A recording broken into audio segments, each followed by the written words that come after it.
Welcome to Artisans of Ancient Egypt. It was under the watchful eye of Ptah of Memphis, the god of craft and architecture, that ancient Egyptians developed the unique rendition of the world they lived in. However, it is vital to understand that their view of art, and those who created it, was likely very dissimilar to the modern concept of the word. Instead of artists, the creative culture had skilled and respected artisans. The most significant categories of specialties for crafters were drawing, painting, sculpture, and metalworking.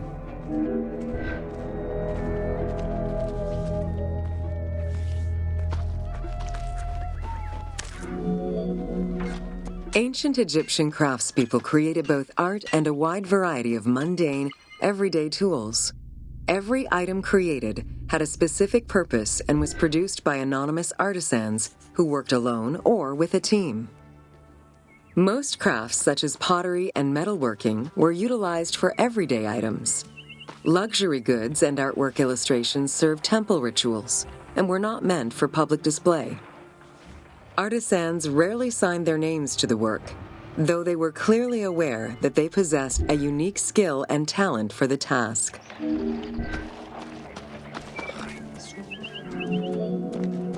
Art, in all its forms, has offered not only a practical insight into the way ancient Egyptians lived, but in how they viewed the world and their place in it. The balance of order and chaos was crucial in both the physical and the metaphysical universes. As a result, their art appears to follow a strict set of stylistic conventions that supported this worldview. From households and palaces to temples and tombs, pottery, papyrus, and textile items were essential to the everyday life of ancient Egyptians.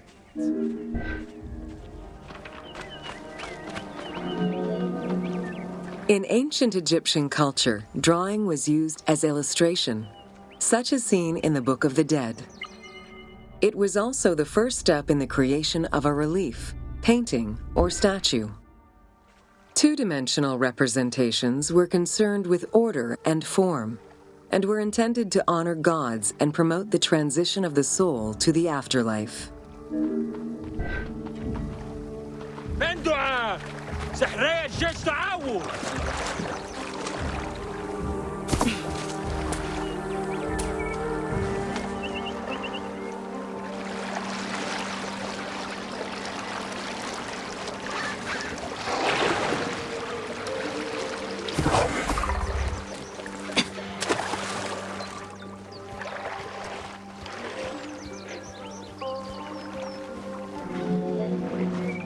Stylistically, Egyptians were concerned with the depiction of the human form's inner self.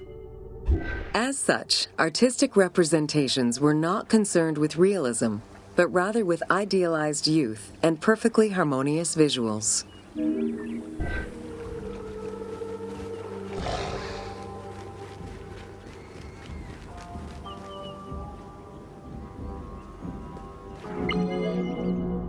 An exception to this were scenes depicting hunting and battle, where the environment and enemies moved in lively, even chaotic ways. Animals and foes were depicted piled up, as if describing chaos, with Egyptians standing in solemn, disciplined poses, bringing order to the scene.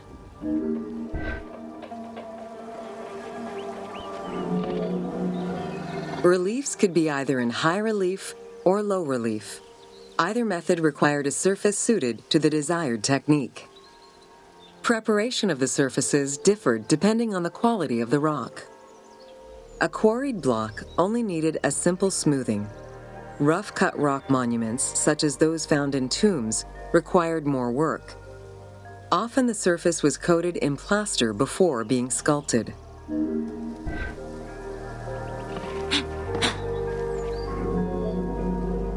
For reliefs, preliminary sketches were drawn in red, then framed with a red grid to position the elements of the scenes. Corrected sketches were in black, and once approved, the scene was ready to be carved. This method likely explains the name given to relief makers, the one who draws the outlines.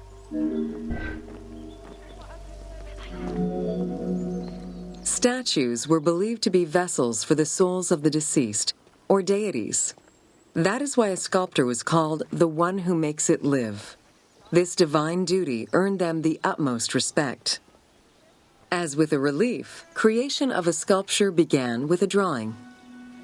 Most statues were made of quarried blocks of stone, primarily limestone, though sometimes harder stones such as quartzite were also used.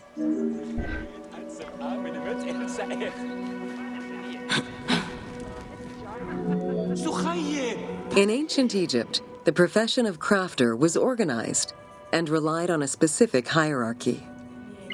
Most artisans depended on an institution to provide them with raw materials. There were 3 working levels for craftsmanship: domestic, large estates, and within palace and temple workshops. Some royal workshops, at their largest, covered an area of about 2.8 square kilometers in size.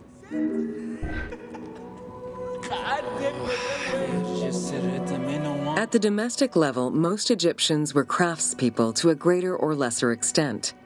The ability to repair tools was a daily necessity. Crafted everyday items could also be bartered for at the local market. Artisans with skills but lacking in resources worked at large estates, where the elite provided them with space to work and raw materials. The most skilled artisans were employed in royal or temple projects and benefited from a special status. They were provided with good workspaces and considered to be highly skilled.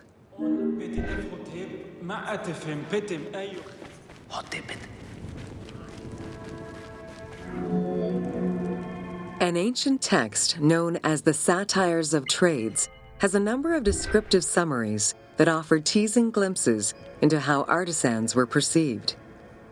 A coppersmith was said to stink and have fingers that resembled crocodile droppings, while potters were said to be like those who lived in bogs. This view was likely exaggerated in order to highlight the most enviable position of all, that of the scribe. Located near the Valley of the Kings, Deir el-Medina was a settlement created by order of the king to honor the most skilled artisans. Its name translates as the monastery of the city. Allocated a house on the initiative of the king, these craftsfolk were regarded with respect and referred to as the royal artisans. Those who lived there worked on the tombs in the Valley of the Kings and its surrounding temples.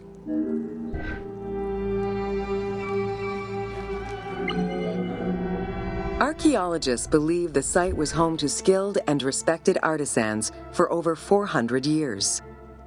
It is considered one of the most important discoveries relating to Egyptian daily life. While much of the focus of Egyptian archaeology was on its kings and queens, it wasn't until the excavation of Deir el-Medina that Egyptologists were given a valuable window into the community life of ancient Egyptian artisans.